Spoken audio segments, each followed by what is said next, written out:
그 지금 유동규 씨가 얘기하잖아요. 네. 내가 돈을 줬으면 이거 공동 정범인데 네. 내가 돈을 줬다는 진술을 함으로써 내 형량이 늘어나는데 내가 왜 그 얘기를 하겠느냐.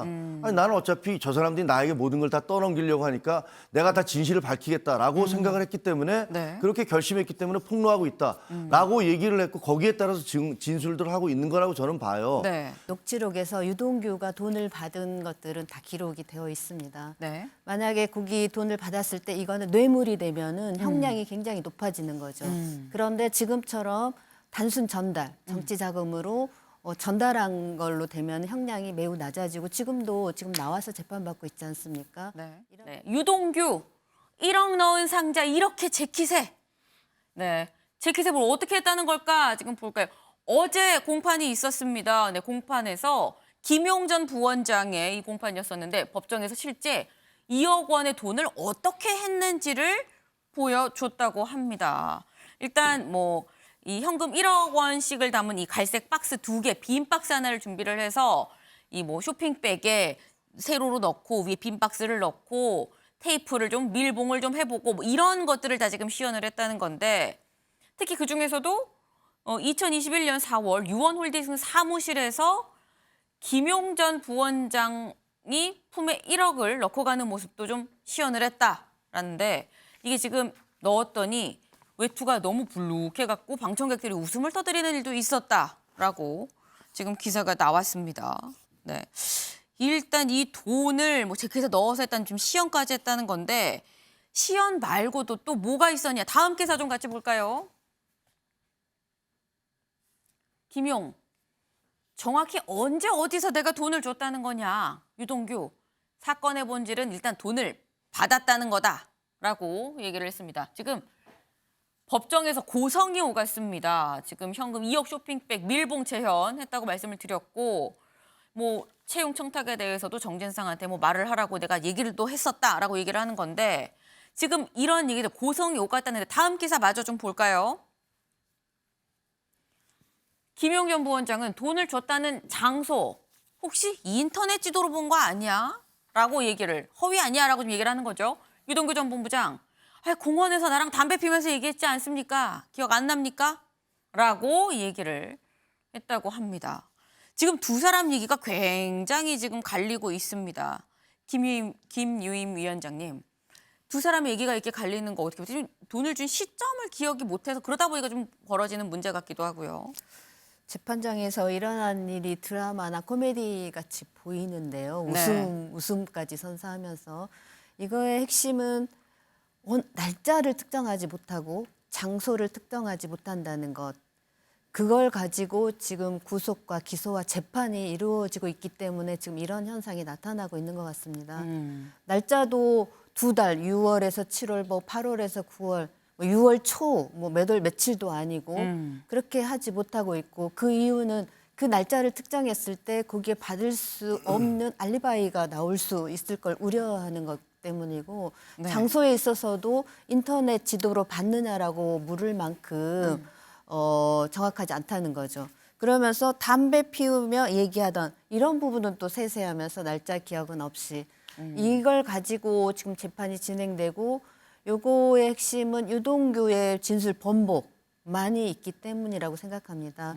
이게 무리한 전체 수사 과정에서 이 대장동 사건이 이재명 대표의 범죄 기록으로 가도록 하는 징검다리로 진행했는데 그거를 또 찾아내지 못했고 지금 상황은 이런 문제점이 있다고 생각합니다. 그렇기 때문에 야당에서도 야당 탄압이다. 네. 그리고 과잉 수사다라는 문제 제기가 있는 것 같습니다. 네. 아니 담배 피면서 얘기했다 어쨌다 이런 세세한 걸 기억을 하면서 왜 날짜를 기억을 못하냐라고 말씀을 주셨는데 어제 유동규 전 본부장 또 이런 얘기를 했습니다. 같이 들어보고 오시죠. 문제는 뭐냐면 자기가 돈을 받았는지 안 받았는지 아니겠습니까? 저 사람들이 만약에 안 받았으면 제가 왜 이야기를 하겠습니까? 오히려 제가 감춰야지. 예? 줬기 때문에 이야기하는 거고 그다음에 오히려 제가 그거 밝혀가지고 어떻게 됐습니까? 저 지금 재판에 나오고 있고 제가 지금 벌 받게 생겼습니다. 검찰 기소한 내용은 공동정범입니다. 예, 그냥 사실은 사실대로 밝혀지리라고 저는 생각합니다. 그리고 그 사람들이 나중에 뭐 곽상도처럼 무죄가 되든 뭐가 되든 그거는 제 영역이 아닙니다. 네. 약간 억울함이 묻어나는 것 같은 그런 모습도 좀 보이고요. 내 영역이 아닙니다. 나는 말만 하는 거야. 약간 이런 느낌으로 얘기를 했는데 김종혁 의원님 어떻게 보셨어요? 아니 우리 앵커님은 네. 5년 전에 네. 몇 월 며칠 누구하고 만난 거 다 기억합니까? 저는 점심 먹은 것도 기억이 안 나더라고요. 아니 그거 어떻게 기억을 해요? 그 예를 들면 그걸 정확히 날짜를 기억을 못하니까 근데 담배 피는 거는 또 아니 기억을 그건 기억할 수 있죠. 어느 특정 장소에서 공원에서 만났는데 그때 담배 피더라. 그거는 기억할 수 있죠. 어떤 장면을 예를 들면 친구하고 만났는데 날짜는 기억을 못해도 네. 야 걔가 특이한 걸 시켜서 먹더라.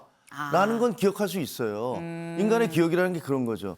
만약에 지금 유동규 씨가 얘기하잖아요. 네. 내가 돈을 줬으면 이거 공동 정범인데 네. 내가 돈을 줬다는 진술을 함으로써 내 형량이 늘어나는데 내가 왜 그 얘기를 하겠느냐.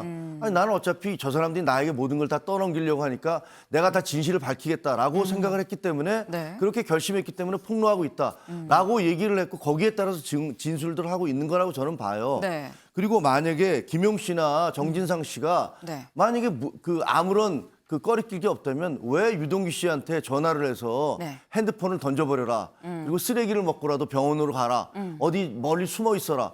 이런 얘기 왜 합니까?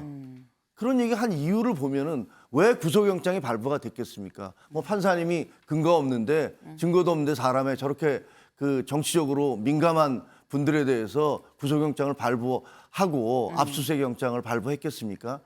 법정에서 벌어지는 것은 어떤 피의자도 내가 돈 받았습니다, 내가 죄 지었습니다라고 얘기하는 사람은 아무도 없어요. 근데 그렇게 얘기한다는 것을 근거로 해서 그 사람이 무죄다라고 주장하는 것은 정말로 그렇다면 법정에서 죄를 지은 사람은 아무도 없을 겁니다. 네, 김희애 부위원장님. 네, 좀 보완하면 녹취록에서 유동규가 돈을 받은 것들은 다 기록이 되어 있습니다. 네. 만약에 거기 돈을 받았을 때 이거는 뇌물이 되면은 형량이 굉장히 높아지는 거죠. 그런데 지금처럼 단순 전달, 정치 자금으로 전달한 걸로 되면 형량이 매우 낮아지고 지금 나와서 재판받고 있지 않습니까? 네. 이런 본인의 형량에 대한 어떤 판단이 있었다고 봅니다. 네. 지금 공판이 진행이 되고 있는 과정이기 때문에 공판이 또 한 차례, 두 차례 또 계속 들어가면서 또 얘기가 또 어떻게 전개가 되는지도 좀 봐야 될 것 같습니다.